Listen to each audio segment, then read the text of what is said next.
시편 126편 1절에서 6절까지 말씀을 근거로 빼앗긴 들에도 봄은 옵니다. 빼앗긴 들에도 봄은 옵니다는 제목으로 은혜를 나누도록 하겠습니다. 이스라엘 유대 남쪽 지역에 한 농부가 살고 있었습니다. 이곳은 네겝이라 불리는 사막 지역인데요. 비가 제때 내리면 농사를 지어서 근근히 먹고 살 수 있는 곳입니다. 하지만 이곳은요, 그의 조상인 아브라함, 이삭, 야곱 모두 가뭄 때문에 이곳을 떠났을 정도로 비가 잘 오지 않는 지역입니다. 농부는 이제 파종기가 됐어요. 씨 뿌릴 준비를 하며 밭을 갈고 있었습니다. 그러나 마음 한편에는 좀 편치 못한 불편함이 있었습니다. 몇 해 동안 계속된 가뭄이 올해에도 이어질 것 같다는 걱정이 들었습니다. 비축해 두었던 곡식은 거의 바닥났습니다. 밭에 심으려고 아껴둔 종자를 다 먹어도 올해 가뭄을 버틸 수 없을 것 같습니다. 만약 종자를 심었다가 가뭄이라도 들면요, 가족들은 굶어 죽거나 노예로 팔려갈 것이고, 그렇다고 그 종자를 양식으로 먹어버리면 아예 수확할 것이 없는 진퇴양난의 상황이었습니다. 농부와 그의 아내는요, 밤새도록 고민했습니다. 자식들이 굶어 죽거나 노예로 팔리는 것은 부모로서 참을 수 없는 끔찍한 일이죠. 고통스러운 일이기에 밤을 새워 기도했습니다. 결국 새벽 무렵에 부부가 결정을 내립니다. 자신들의 눈에는 가망이 없어 보이지만 자신들이 믿는 하나님을 끝까지 신뢰해보자는 것이었습니다. 구름 한 점 없는 하늘 아래 농부가 씨를 뿌리기 시작합니다. 씨를 뿌리는 농부의 심정은요, 캄캄하고 수심이 가득했습니다. 씨가 뿌려질 때 눈물도 함께 뿌려집니다. 그리고 나지막한 기도가 그 농부의 입에서 흘러나왔습니다. 하나님, 네겝 사막에 다시 물이 흐르듯이 우리를 다시 한번 번영하게 해주십시오. 오늘 본문인 시편 126편은요, 바벨론 포로 생활에서 돌아온 이스라엘 백성의 찬양입니다. 70년의 포로 생활을 마치고 드디어 꿈에 그리던 고향으로 돌아왔습니다. 그때 기분이 어땠을까요? 마치 우리나라가 일제강점기를 마치고 해방되었을 때 온 국민이 기쁨과 환희에 빠졌던 그때와 다르지 않았을 것입니다. 그때보다 더 컸을지도 모릅니다. 본문 1절에서는요, 이렇게 말합니다. 여호와께서 시온의 포로를 돌려보내실 때에 우리는 꿈꾸는 것 같았도다. 마치 꿈과 같았다. 너무나 기뻤다 이야기합니다. 그러나 그 꿈과 같은 현실, 그들 앞에 찾아온 현실은요, 꿈처럼 아름답지만 않았습니다. 기쁨으로 고향에 돌아왔지만 눈앞에 펼쳐져 있는 것은요, 무르익은 오곡백과가 아니었습니다. 그들을 기다리고 있던 것은 다 무너져내는 황폐한 집과 황무지로 변한 들판이었습니다. 오늘 이 시인의 상황은요, 마치 우리의 모습과도 같습니다. 우리는 살아가면서 항상 풍년만 있으면 좋겠는데요, 이 세상은 그렇지 못하다는 것이죠. 예기치 못한 흉년이 우리를, 사람들을 무척이나 힘들게 만듭니다. 누구에겐 경제적 흉년이 찾아옵니다. 어느 날 갑자기 돈이 마르고 먹을 것이 떨어지고 해야 할 것들을 못할 때가 있습니다. 또 다른 이에게는 질병이라는 흉년이 찾아옵니다. 건강하게 잘 살 것 같았는데, 이대로 장수할 것 같은데 갑자기 예고 없이 질병이 불쑥 찾아와서 자신을 초라하게 만듭니다. 그런가 하면 인간관계에서도 흉년이 찾아옵니다. 금술이 줬던 부부가 어느 순간 찬바람이 매섭게 몰아칩니다. 또 내가 믿고 신뢰하던 사람에게 배신을 당해서 지울 수 없는 커다란 상처가 가슴에 생길 때도 있습니다. 이뿐만이 아닙니다. 때로는 영적 흉년을 만날 때도 있습니다. 그렇게 뜨겁게 하나님과 교제하던 마음이 언제가부터 싸늘한 마음으로 변해버립니다. 기도하기 싫어지고, 봉사하기 싫어지고, 심지어는 교회 가기도 싫어질 때가 있습니다. 마치 우리의 삶과 같습니다. 불현듯 닥치는 이 인생의 흉년은요, 우리가 얼마나 나약하고 힘이 없는 존재인지를 깨닫게 합니다. 평안할 때는요, 넘치는 소망과 꿈이 우리에게 있습니다. 기도가 절로 나오죠. 내 힘으로 뭐든지 잘 해낼 수 있다고 생각합니다. 그러나 막상 인생의 커다란 고난을 접할 때마다 한 치 앞도 내다보지 못하는 우리 자신을 바라보게 됩니다. 절망입니다. 이런 절망 가운데서 오늘 시인은요, 희망을 노래합니다. 남들을 다 포기하고 주저하고 절망하고 있을 때 그는 남들과 다른 선택을 합니다. 현실에 갇혀서 절망을 탓하고 나올라가는 것이 아니라 보이지 않는 미래의 회복을 노래하고 있습니다. 이제 연말이죠. 매년 연말이 되면 가장 많이 들리는 노래 중에 하나가 베토벤 교향곡 9번 사악장 환희의 송가라고 합니다. 다들 아시죠? 이 곡은요, 1824년에 베토벤이 청력을 완전히 잃고 귀가 들리지 않은 상태에서 청각장애인이 될 무렵에 작곡한 그의 마지막 교향곡입니다. 우리에게는요, 찬송가 64장 기뻐하며 경배하세, 이제 아시겠죠? 기뻐하며 경배하세로 더 친근합니다.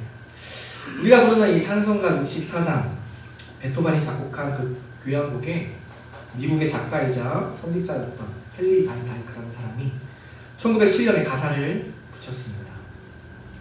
이 교향곡 9번은요, 베토벤의 작품들은 물론 서양의 많은 고전음악들, 클래식 곡들 중에서도 가장 뛰어난 작품 가운데 하나로 꼽힙니다. 또한 현재 유네스코의 세계기록유산으로도 지정되어 있습니다. 제가 뭐 클래식을 잘 알지는 못하지만요, 많은 곡들이 있잖아요. 수많은 곡들이 있는데 그 중에 특별히 이 베토벤의 교향곡 9번 사악장이 다른 곡보다 더 많은 사랑을 받는 이유는 무엇일까요? 그것은요, 베토벤이 청력을 잃은 상태에서 작곡한 곡이기 때문입니다. 고난을 이겨낸 승리의 노래, 그리고 아픔을 딛고 일어서서 부르는 기쁨의 노래였기 때문입니다.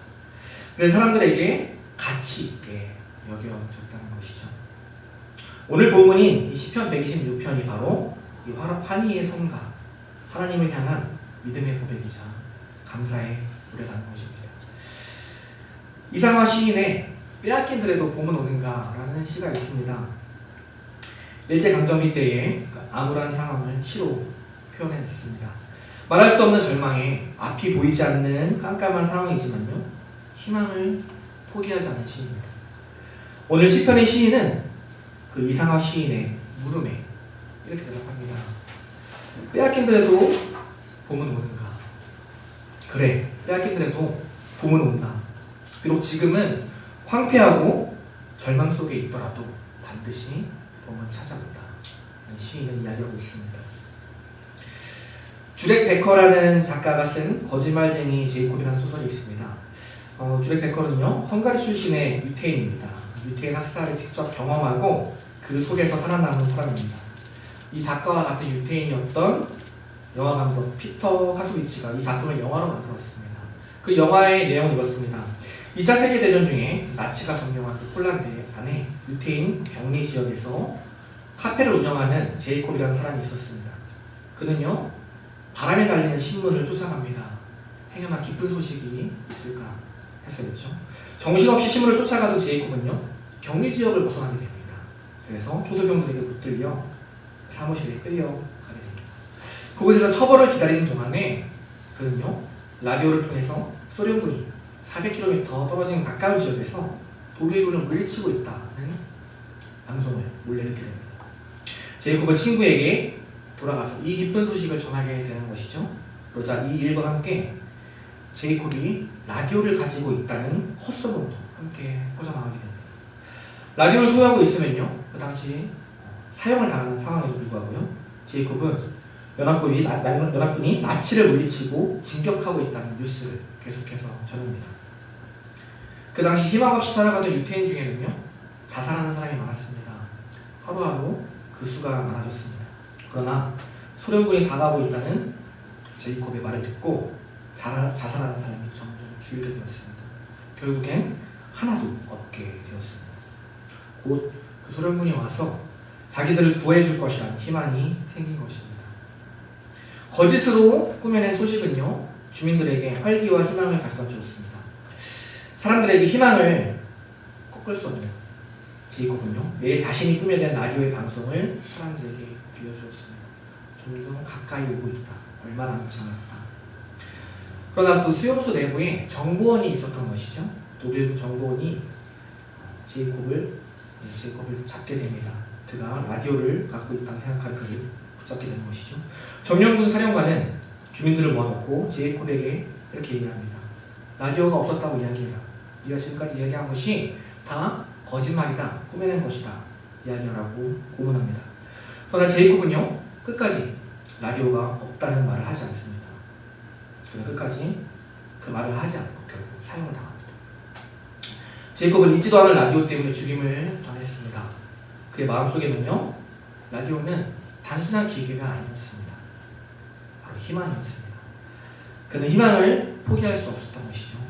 또한 그는 사람들의 마음속에 심어준 희망의 불씨를 끌 수 없었습니다. 희망이 목숨보다 소중했기 때문입니다.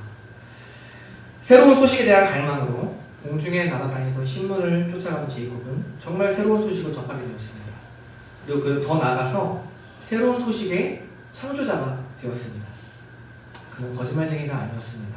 도리어 희망의 창조자였습니다. 희망은요, 이처럼 고난을 이기는 아름다운 환상입니다. 희망은 미래의 밝은 빛 아래 현실을 보게 합니다. 희망은 답답한 현실 속에서도 새롭게 열리는 가능성을 만들어냅니다. 희망은 언제나 가능한 것에 대한 열정을 우리 안에 불러일으킵니다. 희망은 사람들로 하여금 가능성을 붙들고 살게 만들어줍니다. 그래서 희망이 있는 사람은요, 현재에 주저하지 않고 더 나은 미래를 향해서 과감히 전진할 수 있습니다. 사랑하는 여러분, 우리에게도 이 희망을 지키는 용기가 필요합니다. 희망을 가꾸는 인내가 필요합니다. 오늘 시편의 기자는 노래합니다. 눈물을 흘리며 씨를 뿌리는 자는 기쁨으로 거두리로다. 울며 씨를 뿌리러 나가는 자는 정녕 기쁨으로 그 단을 가지고 돌아오리로다. 어느덧 2018년에 마지막을 향해 가고 있습니다. 연초에 세웠던 계획과는 다르게 어긋나고 당황스러운 상황에 처한 분이 있을 것입니다. 때로는 다 피로하고 울며 도망치고 싶을 때도 있을 것입니다. 그러나 그런 절망 가운데서도 포기하지 마시기 바랍니다. 고난의 현실 가운데에서 희망을 심은 결과는 반드시 기쁨으로 우리에게 돌아올 것입니다. 추운 겨울과 같은 내 삶이지만, 어쩌면 빼앗긴 들과 같은 현실이지만 결국 따뜻한 봄은 찾아오고 우리의 삶에 희망의 싹이 트일 것입니다. 그렇다면 우리가 절망 가운데서 희망을 꿈꾸기 위해서 오늘 시편의 기자처럼 희망을 노래하고 버티기 위해서 어떻게 해야 하는가, 오늘 본문을 통해서 짧게 두 가지 알아보도록 하겠습니다. 첫 번째는요, 과거에 내 삶의 기적을 행하신 하나님을 기억하는 것입니다. 현재의 고난을 극복하는 방법 중 하나는요, 과거를 돌아보는 것입니다. 과거에도 분명히 우리 삶에 고난이 있었습니다. 도저히 회복될 것 같지 않았고, 때로는 인간의 힘으로 불가능하게 보이는 상황이 있었다는 것이죠. 그러나 돌아보니 어떤가요? 하나님께서 그러한 고난 속에서, 절망 속에서 우리를 구원해 주셨다는 것입니다. 그때 기적을 행하신 하나님, 지금도 여전히 살아계신다. 오늘도 내일도 우리 삶 가운데 지켜주실 것이다. 그 기쁨, 그 기억으로 현재의 고난을 이겨낼 수 있다는 것입니다. 이 기억의 힘, 기억의 능력을 말하는 재밌는 예화가 있습니다. 진짜 재밌는 이야기인데요. 순회 서커스 단장이 있었습니다. 돈 버는 방법이 특이했습니다. 코끼리를 앞장세웠습니다. 10달러를 내고 코끼리가 점프하면 1000달러를 주겠다 사람들한테 유혹합니다. 사람들은 재미로 10달러를 내고요, 이제 시도해보는 거죠. 어떠한 일을 다 해도 코끼리는 점프를 하지 않죠. 많은 돈을 벌게 되었습니다. 그러다 다른 지역으로 갔는데요, 거기서 한 농부가 삼지창으로 코끼리 옆구리를 찔렀습니다. 고통을 느낀 코끼리가 펄쩍 뛰며 점프를 했죠. 농부는 1000달러를 벌었습니다. 단장은 좀 당황하고 이 소문이 퍼져나가기 전에 생각을 바꿨습니다. 이제는 코끼리의 고개가 끄덕이면, 위아래로 끄덕이면 1000달러를 주겠다 이야기합니다. 코끼리는요, 옆으로는 움직여도 위아래는 고개를 움직이지 않는다고 합니다. 또 이걸로요, 여러 지역을 돌아다니며 돈을 왕창 벌었던 것이죠. 그러다 다시 그때 그 지역으로 돌아왔습니다. 아직 그 농부가 있었어요. 그래서 이번에 그 농부가 어떻게 했냐면 코끼리 옆에 나가서 귀에다 대고 뭐라고 하는 거예요. 근데 코끼리가 놀라서 고개를 앞으로 끄덕였어요. 그래서 다시 1000달러를 더. 단장이 하도 궁금해서 물었습니다. 도대체 뭐라 했습니까? 농부가 말하는데 아, 기억하지? 그때 찔렀던 내가 기억합니다. 놀란 코끼리가 고개를 끄덕이게 되는 것입니다. 재밌는 이야기인데요. 말하는 것이 무엇입니까? 코끼리가 기억하면요, 못할 짓도 한다는 것입니다. 기억의 능력이 있다. 영국의 사우스 웨일즈의 한 마을에서 어머니가 얼어 죽었습니다. 구조해 보니 그 폼 안에 아기가 살아 있었어요. 엄마는 아이를 살리기 위해서 그 추운 겨울에 자기 품에 안고 있었습니다.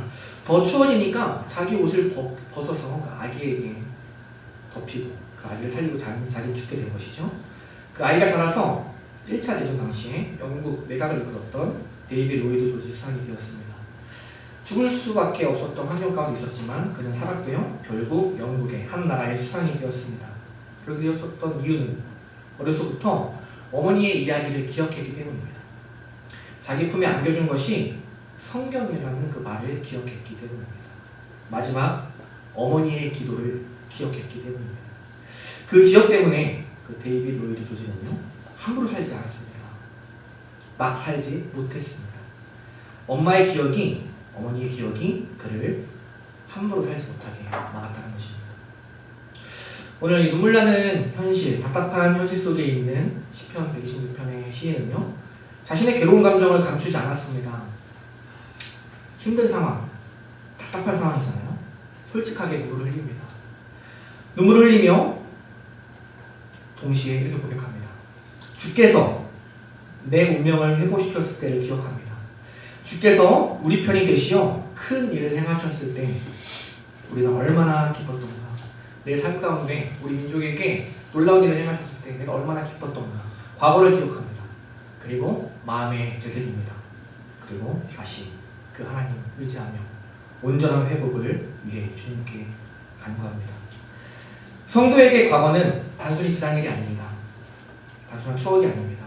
성도에게 과거는요, 오전에 목사님이 말씀하신 것처럼 하나님을 만난 증거입니다. 철저한 증거입니다. 그 과거를 기억하면 지금 내 상황이 답답해도 어두워도 미래를 꿈꿀 수 있다는 것입니다. 이스라엘 백성이요, 가나안 정복 전쟁을 치르고 그 땅에 정착해서 살아가기 시작할 때 그들에게 가장 치명적인 위협이었던 것은요, 주변 민족들과의 그 갈등, 내적인 문제가 아니었습니다. 가장 큰 문제는 바로 하나님의 그 구원의 은혜, 광야에서도 보호하시고 공급하시고 인도하셨던 은혜, 바로 그러한 하나님의 은혜와 기억들, 그 증거들을 망각했던 것이었습니다. 그들은 이것을 가장 경계해야 했습니다. 그들은 이것에 실패했습니다. 우리가 저지르는 빈번한 죄악 중 하나는요, 하나님의 은혜를 잊고 그 증거를 버리는 죄악입니다. 우리에게 이 예배 시간은요, 그저 지나가는 시간이 아닙니다. 하나님의 은혜를 선명하게 되살리는 시간입니다. 예배는 하나님이 함께 하신 그 증거, 감격을 되살리는 시간입니다. 그리고 다시 그 은혜 붙들고 그 기억 붙들고 하나님을 향해서 헌신을 다짐하고 나아가는 시간입니다. 성도에게 기억은요, 생명입니다. 성도에게 망각은 죽음입니다. 기억이 사라지면 눈에 보이는 것을 의지하게 되기 때문입니다. 오늘 이 시간 예배 가운데요, 한 주간 우리에게 베푸신 우리 삶 가운데 하나님께서 베풀어 주신 그 은혜를 기억하는 시간이 되길 소망합니다. 그 기억이 우리를 절망 가운데서 다시 버틸 수 있는, 살아갈 수 있는 힘을 줄 것입니다. 두 번째는요, 울며 씨를 뿌렸으면 싹이 틀 때까지 인내해야 한다는 것입니다. 씨 뿌리는 일은 결코 쉬운 일이 아닙니다. 씨를 뿌렸다고 금방 싹이 나지 않습니다. 자라지 않아요. 인내의 시간이 필요합니다. 씨 뿌린 뒤 며칠이 지나도 싹은 나지 않습니다. 빨리 열매 보고 싶다고 제약을 닥달하고 하루 종일 쳐다보고 있어도요, 싹은 자라지 않습니다. 그때 우리가 해야 할 일은요, 싹이 자랄 때까지 인내하는 것입니다. 우리가 잘 아는 믿음의 조상 아브라함, 믿음의 조상이라고 이야기하지만 그도 실패했던 경험이 있는 자입니다. 아브라함의 삶에도 흉년이 찾아왔습니다. 당장 내일이 암담해 보입니다. 고민하기 시작합니다. 하나님 약속 붙들고 남아야 하는가, 아니면 살기 위해서 애국으로 내려가야 하는가. 그는 기다리지 못합니다. 결국 애국으로 내려갔습니다. 이후 아브라함의 삶은 어떻게 되었습니까? 애국에서 자신의 아내를 유일하고 속입니다. 거짓을 행하고요. 죽을 위기에 처하고 부끄러운 모습을 보입니다. 믿음의 씨를 뿌렸으면 싹이 틀 때까지 기다려야 하는데 인내하지 못했기 때문입니다. 우리나라 최고의 지성이라고 불리는 이어령 박사님 계십니다. 이어령 박사님의 청년 시절 이야기입니다. 감수성이 예민한 청년 시절에 우리말에 우리 민족의 희망이 있다고 믿고 순 우리말을 들고 고민을 많이 하셨다고 합니다. 시간에 관한 단어들을 살펴보면서 민족의 자긍심을 찾으려고 했다고 합니다. 시간에 관한 단어를 살펴보니까 전부 우리말이었다고 해요. 과거를 말하는 그저께, 어제, 현재를 뜻하는 오늘도 순 우리말이었습니다. 그런데요, 내일 하나만 한자어였다고 합니다. 우리말이 아닙니다. 박사님은요, 거기서 좌절했다고 합니다. 그럴 줄 알았다. 우리 민족은 정말 미래가 없다. 좌절했다고 합니다. 그러다가요, 정신을 차리고 봤더니 내일 다음인 모레, 그 다음 글피, 그 다음인 그 글피 모두 순 우리말이었다고 해요. 그리고선 깨닫게 된 것이죠. 이게 바로 우리 민족의 상징이다. 이것이 우리 민족의 정체성이다. 무슨 말입니까? 바로 내일은 암담해 보일 수 있다는 거예요. 가까운 미래는 돌이킬 수 없을 것 같습니다. 하지만 조금만 참고 넘기면요, 모레가 보이고 글피가 보이고 그 다음 날이 보인다는 것입니다. 희망이 보인다는 것이죠. 어쩌면 농부의 인내는요, 요즘 시대에 맞지 않을지도 모릅니다. 인스턴트 시대에 빨리빨리 내치는 시대에 맞지 않을지 모릅니다. 뭐든 빠르고 급하고 속전속결인 이 시대 가운데 우리 살아갑니다. 이런 태도는요, 어쩌면 열매를 맺는데 쥐약일지도 모릅니다. 열매는 어떻게 맺습니까? 씨를 뿌렸으면요, 잡초를 뽑아야죠. 잘 가꿔야 합니다. 때 되면 거름을 주시며 비를 기다립니다. 오랜 기다림 끝에 마침내 추수하게 되는 것이죠. 추수는요, 인내 없이는 불가능합니다. 우리는 농부의 마인드를 가져야 합니다. 그래야 세상에서 이길 수 있다는 것이죠. 어떻게 인내합니까? 앞에서 말했듯이 과거를 기억하는 것입니다. 내 삶에 역사하신 하나님께서 오늘도 내일도 미래에도 역사하신다. 가을이 되면 반드시 열매 맺고 추수할 것이다. 그 믿음으로 살아가는 것입니다. 그 믿음이 있으면 인내가 가능합니다. 그래서 그 전해의 기쁨을 맛본 농부는요, 추수의 기쁨을 맛본 농부는 바로 올해도 비록 눈물로 씨를 뿌리는 그 인내의 모습이 있지만 소망으로 기쁨 속에 살아갑니다. 이것은 뿌려본 자만이, 그리고 가꾸어본 자만, 열매를 거두어본 자만이 누리는 기쁨이라는 것이죠.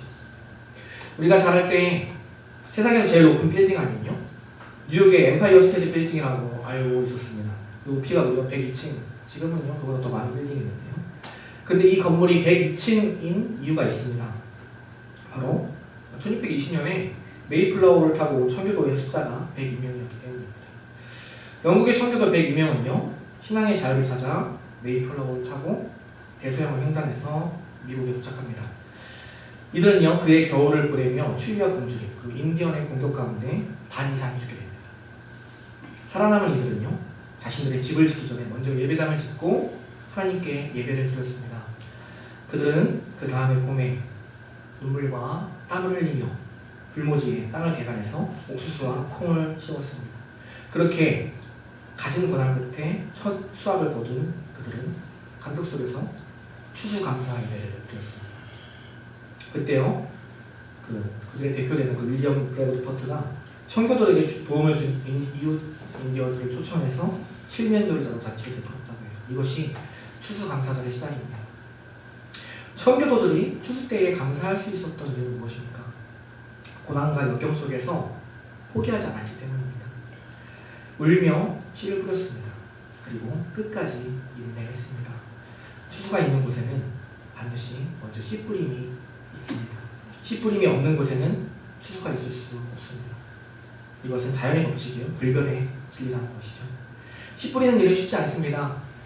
때로는 땀방울과 눈물로 얼굴과 온몸을 적셔야 할지도 모릅니다. 그러나 농부들은요, 추수 때 그 복식 단들을 바라보며 씨를 뿌릴 때의 모든 수고를 다 잊습니다. 기쁨으로 곡식 단을 거둡니다.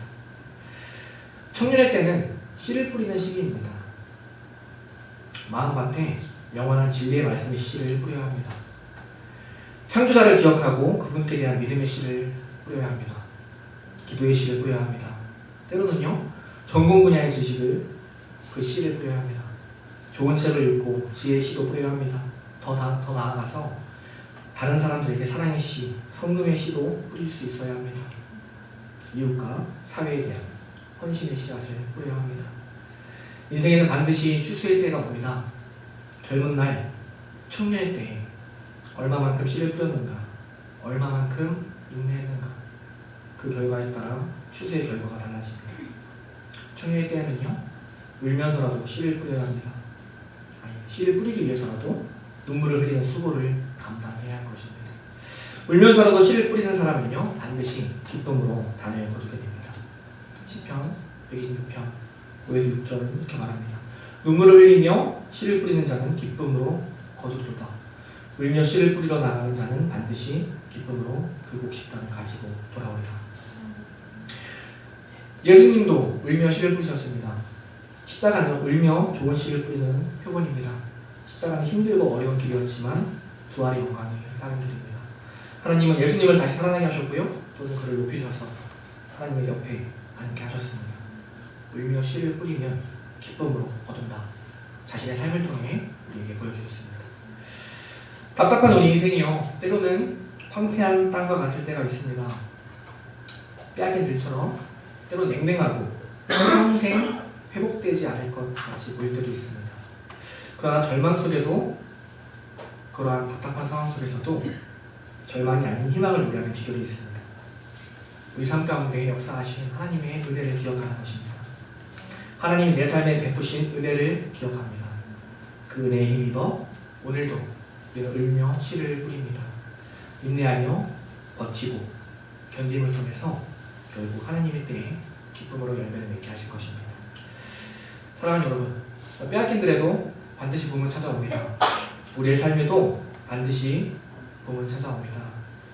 한 주간 하나님께 의지하며 인내함으로 승리하는 결국에 추수의 기쁨을 맛보는 저와 여러분 되시기를 간절히 소망합니다. 기도하겠습니다. 하나님 감사합니다. 이 시간 빼앗긴들에도 봄은 옵니다 라는 제목으로 은혜 나눴습니다.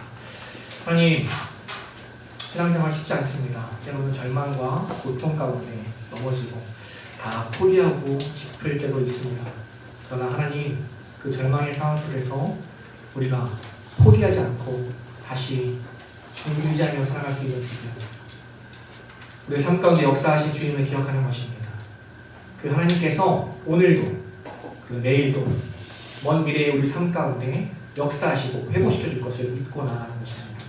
그 믿음 붙들고 지금 우리의 삶 가운데 울며 씨를 뿌리는 믿음이 있게 하여 주시옵소서. 하나님 붙들고 말씀을 의지하며 주님 주신 증거를 붙들고 매일 삶 가운데 버팀과 견딤과 인내로 나아갈 때에 주님께서 약속하신 그때에 추수의 열매를 맺는 기쁨으로 우리 삶이 회복되는 놀라운 역사가 우리 삶 가운데, 한 주간의 삶 가운데, 또 매일의 삶 가운데 나타나게 하여 주옵소서.